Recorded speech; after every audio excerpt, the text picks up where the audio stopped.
The director of the Secret Service testified today on Capitol Hill about the assassination attempt on former President Trump, telling lawmakers, quote, on July 13th, we failed.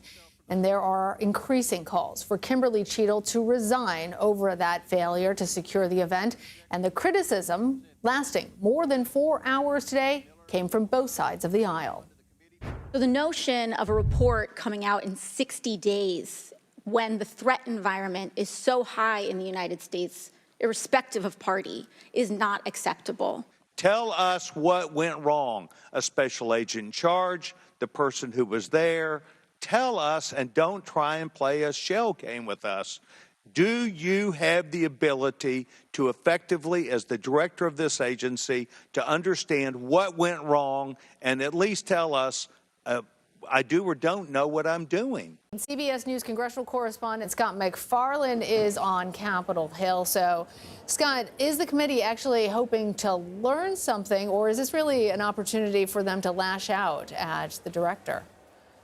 They're vocalizing their concerns that they're not learning anything today. The Secret Service director has begged off a number of questions about what went wrong on July 13th by saying there's an internal investigation underway. In fact, there are multiple investigations underway, and she has couched a lot of her answers saying we have to wait for the results of that investigation to tell members of Congress things like, how did the shooter get so close with such a high-powered weapon? How did somebody who was deemed suspicious not get stopped, get lost in the shuffle? How was the former president allowed to take the stage when somebody was suspicious nearby? It's a whole series of questions being asked of Secret Service Director Kim Cheatle, but the answers are not satisfying members of either party. We already have one Democrat, California Democrat Ro Khanna, at the hearing call for Kimberly Cheatle's resignation. Other Republicans have already done so. The chairman of this committee, the House Oversight Committee, did so in his opening statement.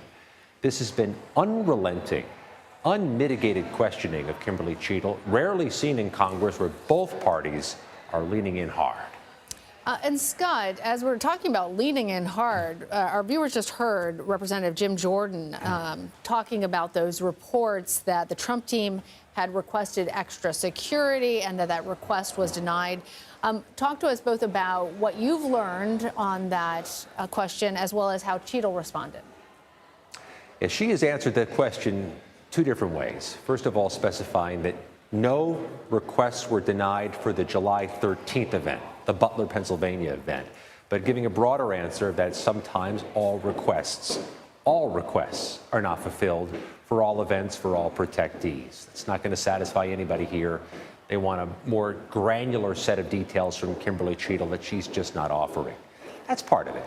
But there's also this secondary line of questioning we're hearing frequently, both in the hearing room and when we talk to folks outside the hearing room, of who's been fired, who's lost their job for what is a historic failure. So far, she says, nobody has lost his or her job with the agency, so there are going to be more calls for her to be set aside too.